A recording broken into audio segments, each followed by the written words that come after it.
nato na set up, additional na lang taog pillow. Dungag tag-unlan. For our postpartum bed. Post-OB bed. Should be fan folded sa foot part.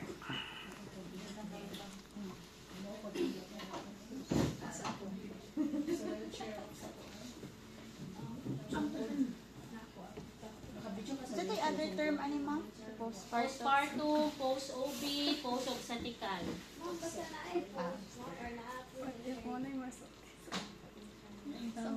So, post is meaning humana siya ng anak.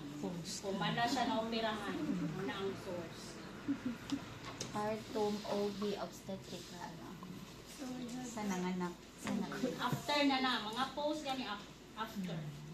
Surgical is Postpartum. post-operative, post-surgical. So, ang top sheet, fan folded sa my foot part.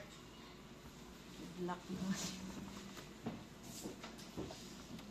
Ilan pa nang sukatin ma'am sa assessment or okay ra basta gwapo ka kabuhat? Ang sa daw? Ilan pa nang Okay lang. sukatin or okay ra basta gwapo yung pagkabuhat sa folding? Kailangan jud clean ang ato ang pagkabuhat sa fan folding. No? Kailangan clean jud Meet. ang ato ang linen. Ay kung daghan man gud na siya kunot pod class wrinkle, so it can cause bed sore sa inyong patient. No? Kailangan kuan jud na free of wrinkles. Pero sa tinuod na life ma'am, reality, kamo o naga-change? Oh, kita jud naga-change. Naga-prepare ni ma'am? Naga-prepare po do. Saan? Kita. Waon lang nga nato sa storage room, then kita mag-prepare, kita mag-change. Pero dili na naka-particular ma'am. Dili na. Basta Dili na nag-change lang din. Oo. Basta kay mailisan ng linen inyong patient. Sa assessment, radyo ng puti kaayo.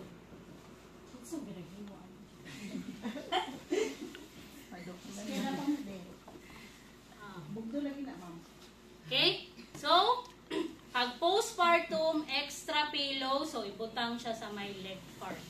No? To elevate the legs and to provide comfort sa nang anak nato na patient. Pero in reality, ano may extra pillow?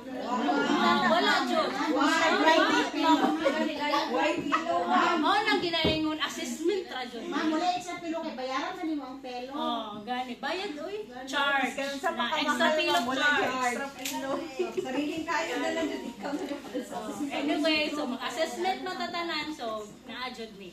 Okay? So, extra pillow, then ang uban assessor, aside from the pillow, mo required po sila og towel na naka-donut. Buhatan na namo daan ma'am.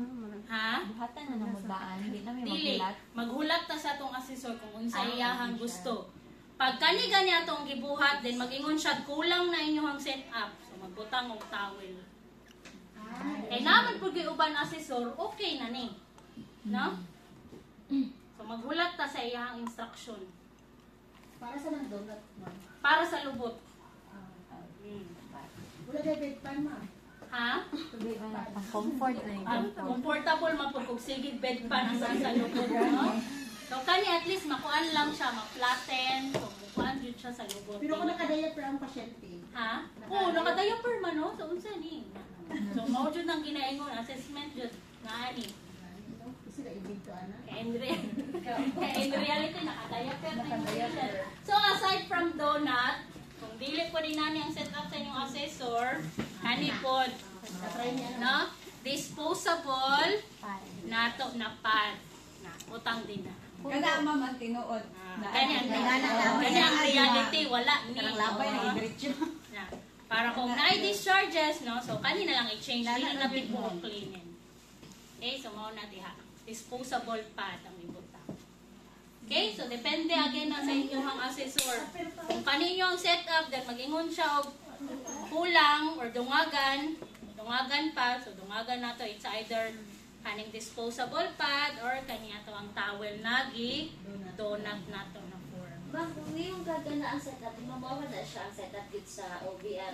Maujud na ang setup sa Sumog ubi. na siya. Maujud ni. Unlan. Naajud ng unlan. No, para ma-elevate magud na ang leg and para comfortable. Si patient na nanganak.